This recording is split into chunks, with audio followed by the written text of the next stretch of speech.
తాకట్లో ఉన్న మీ బంగారాన్ని విడిపించి ఆ రోజు ఆన్లైన్ రేటుకి కొంటాం. Sharma gold company.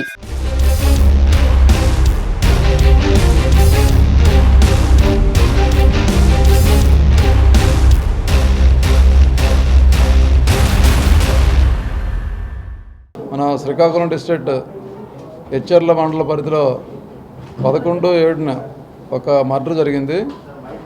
అక్కడ కోయిరాళ్ళు సెంటర్ దగ్గర ఫరీద్పేట దగ్గర ఒక మర్డర్ జరిగితే దాని మీద వెంటనే ఎస్పీ గారు డైరెక్షన్లో, డిఎస్పీ గారు ఆధ్వర్యంలో సిఐ అవతారం దర్యాప్తు చేపట్టడం జరిగింది. ఇందులో బ్రీఫ్ ఫ్యాక్ట్స్ ఏంటంటే, అంతకుముందు ఇందులో Sattar Gopi son of Dharmarao 41 years ఈయన్ని చంపడం జరిగింది. దీంట్లో బ్రీఫ్ ఫ్యాక్ట్స్ ఏంటంటే, ఈ గరుగుబెల్లి ఉమామేశ్వరరావు అండ్ అతని భార్య భవానీకి వైఫ్ అండ్ హస్బెండ్ గొడవ ఉంది. ఈ ఎవరైతే ఉమామేశ్వరరావు ఉన్నాడో అతను అక్కడ ఎంపీపీ అయిన మొదలవలసి చిరంజీవి దగ్గర ఆయన అనుచరుడిగా ఉంటున్నాడు, అంటే పనిచేస్తుంటాడు అక్కడ.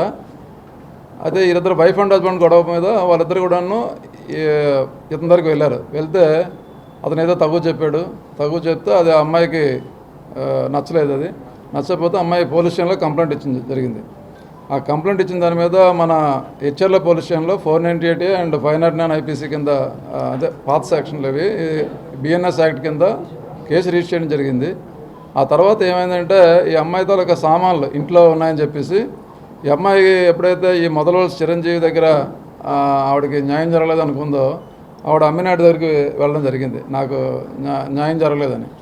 అప్పుడు అతను ఏంటంటే, ఆ తర్వాత సబ్సిక్వెంట్గా ఏం జరిగిందంటే, ఆవిడ తలగా సామాన్లు ఇంట్లో ఉన్నాయని చెప్పేసి కొంతమంది అనుచరులతో కలిసి ఆ అమ్మాయి ఆ సామాన్లు తీసుకొని వచ్చేస్తుంది అన్నమాట. ఆవిడ ఇంట్లో సామాన్లు తీసుకొని ఇందులో మధ్యలో అప్పుడు ఏమైందంటే, ఈ ఎవరైతే అప్పుడు అనుచరులు ఉన్నారో కొంతమందికి ఈవిడేదో ఒక 2000 అంతా డబ్బులు ఇస్తే వాళ్ళు ఏదో మంత్ అవుతున్నారు.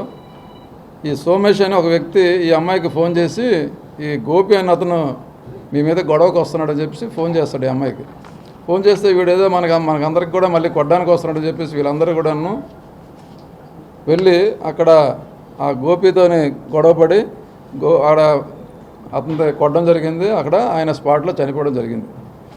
ఇందులో ఈ దర్యాప్తులోని భాగంగా అయితే ఈ మర్డర్ వరకు ఎందుకు వెళ్ళిందంటే, అంతకుముందు ఈ గోపి అన్న అతను ఎవరైతే ఇప్పుడు వీళ్ళు ముద్దాయిలు మనం అరెస్ట్ చేసాం, ఈరోజు అరెస్ట్ చేసాం, నిన్న అరెస్ట్ చేసాం వీళ్ళందరినీ కూడాను. ఇక IIIT కాలేజ్ దగ్గర ఎస్ఎంపురం దగ్గర నిన్న అరెస్ట్ చేసాం మనం. అందులో కొత్తకోట సూర్యనారాయణ, పైడిపెద్ది సత్యనారాయణ, కొత్తకోట ఈశ్వరరావు, కొత్తకోట రంగనాథం, సేపాన శివకృష్ణ, సేపాన అనిల్ కుమార్, పైడి రంగరామానుజులు, గరుగుబెల్లి భవానీ, వీళ్ళ 8 మందిని కూడా ప్రజెంట్ మనం అరెస్ట్ చేయడం జరిగింది. మరికొందరి పాత్ర మీద కూడాను మనం దర్యాప్తు చేస్తున్నాం. వారిని కూడా త్వరలోనే వాళ్ళ పాత్ర చూసి మనం వాళ్ళని కూడా అరెస్ట్ చేస్తాం. ఇది ముఖ్యంగా ఏంటంటే, వాళ్ళు కంప్లైంట్లోనే మనకి ఫ్యామిలీ డిస్ప్యూట్ కారణంగా ఈ గొడవ జరిగిందని ఇవ్వడం జరిగింది. అయితే ఇందులో బ్యాక్గ్రౌండ్ మీరు పొలిటికల్గా వాళ్ళు ఉన్న విలేజ్లో ఉన్న పొలిటికల్గా 2 గ్రూపులు వాళ్ళకి ఒకరికి, అంటే ఇప్పుడు ఈ కంప్లైంట్ పార్టీకి ఈ అమ్మినాయుడు గ్రూపు ఈ అమ్మాయికి సపోర్ట్ చేస్తే, వాడు హస్బెండ్ వైపు నుంచి మొదలవలసి చిరంజీవి సపోర్ట్ చేయడం జరిగింది. బట్ ఈ గొడవ ఏంటంటే అవుట్కమ్ ఆఫ్ ఆ ఫ్యామిలీ డిస్ప్యూట్ నుంచి బయటపడి ఆ పాత గొడవల వలన జరిగింది. దీనిలో ఈ భాగంగా ఈరోజు అందరినీ అరెస్ట్ చేసాం. వీళ్ళందరినీ రిమాండ్ పంపించడం జరుగుతుంది. ఇంకా మిగతా వాళ్ళ పాత్ర మీద కూడా మన వాళ్ళు దర్యాప్తు చేస్తున్నారు. దీనిలో మనం CCTV ఫుటేజ్లు, టెక్నికల్ ఎవిడెన్స్ కానీ, ఇంకా అదర్ ఎవిడెన్స్లు కానీ, డైరెక్ట్ ఎవిడెన్స్లు పాత అన్నీ కూడా మనం కలెక్ట్ చేయడం జరుగుతుంది. మనం ఇంకా ఫర్దర్గా మీకు ఇన్ఫార్మ్ చేస్తాం.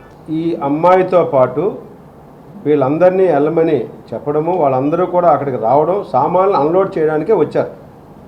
ఫెయిర్గా వచ్చిన తర్వాత వీళ్ళు అన్లోడ్ చేసిన తర్వాత పెద్ద సామాన్లు సర్దలేదు.